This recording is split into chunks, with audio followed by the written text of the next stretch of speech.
Hey Star Wars fans, welcome back to another video from All Things Star Wars Considered. As always, I'm your host Doug, and I'm going to switch it back up today. The first 4 videos I did, it was me in front of the camera. The next 4 were me behind the camera shooting dioramas, and just to kind of just keep it fresh and always changing and moving and improving, I'm going to jump back in front of the camera today, and we're going to talk about one of my all-time favorite figures. In case you don't know, the Jawa. Now, we're not going to talk about the Kenner 3 3/4 inch Jawa. We're going to talk about the Kenner 12-inch Jawa. Now, in 1980, Kenner put out a 12-inch line of figures, and they put out, I think it was like 10 of them. And then later on, they did the Boba Fett and the IG-88 in line with the Empire Strikes Back. But before they could put that out, the line crashed. Parents didn't want to spend additional money for another scale of figures. But when they first came out, I was intrigued. I knew which figure I wanted.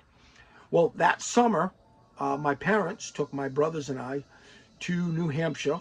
We live in Massachusetts, so obviously, that was our family trip every year. And we went to Santa's Village, and we went to Storyland and Clark's Trading Post and Attitash and a bunch of others. Well, every time we would go to a park, at the end, we'd go to the gift shop. And my brothers were younger, and they'd always get some sort of toy or stuffed animal. And I was getting too old for that. So my dad would be like, "What do you want?" And I'd be like, "Nah, nothing. I'm good." So at the end of the trip, we come home, and my brothers had got stuff, but I hadn't. And I had an ulterior motive. So my dad says, "You were good on the trip, but you didn't ask for anything. Would you like something here?" And I was like, "Yeah, I'd like a Jawa." Now, to my father, saying a Jawa, that was like saying a blah blah, because he knew nothing about Star Wars. Yes, it saddens me, but yes, he knew nothing. So I had to fill him in what it was. And when I told him the cost, this was him. He was like Fred Sanford in Sanford and Son, having a fake heart attack. Apparently, I've been good, but not that good. So when his fake heart attack subsided, he softened a bit. I was going to get that Jawa, but it wasn't going to come without a price. So he tells me, so we took him in the backyard, and he says, we had a couple of trees back there. We had all this firewood stacked in between the trees. He says, "I want you to take this wood. I want you to put it in your wagon. I want you to bring it over to the bulkhead, throw it down into the cellar, and then stack it on pallets, and then sweep the whole area up, clean it, get rid of all the bark and the dirt."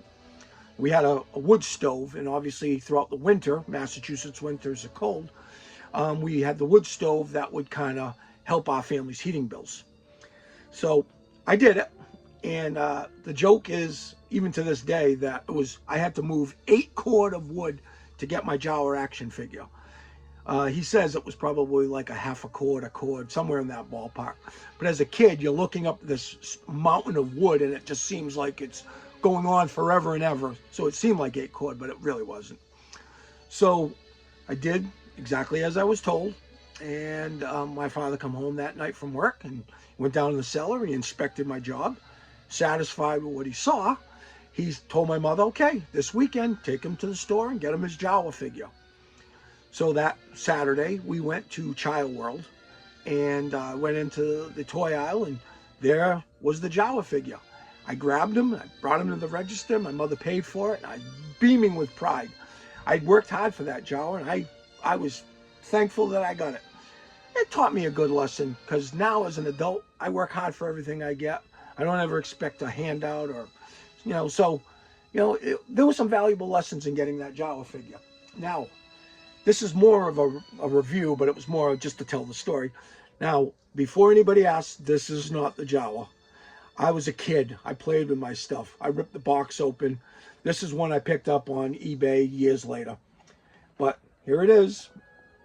I had to replace him because my original was missing the cape, the bandolier, the gun. His foot was broken. But here he is. Here he is on the side. The back of the box is my favorite. I always loved this kid. That was me. I wish I was that cute, but that was me. So excited to get my Jawa figure.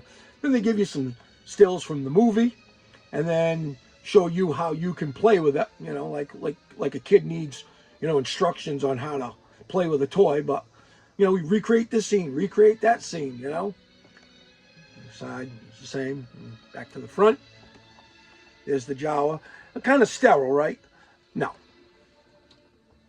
I also have one loose for display purposes, because you want to be able to take the toy out and play with it. And the gun's repro, but that gun's real, so I don't care. But yeah, I ended up picking up the figure, and it didn't have the gun, so I ended up picking up a repro gun. But for display purposes, it works. Now, this was my favorite figure as a kid, and I love talking about it, sharing the story. Every time I share the story, fans really love it. So I figured, might as well do it on my YouTube channel. So let's put him away, and I'm going to move on. I just wanted to thank everybody for watching. Seems like I'm getting more views. I'm getting a little bit better at these videos. Again, like I said, my knowledge of the hobby, of the franchise, is what's going to sell this channel. So keep viewing, keep liking them, keep subscribing. The content's going to continue to come. I've got plenty of knowledge. I've got plenty of stuff to review and showcase. It's only going to get better. So thanks for watching. Have a great day, and may the force be with you.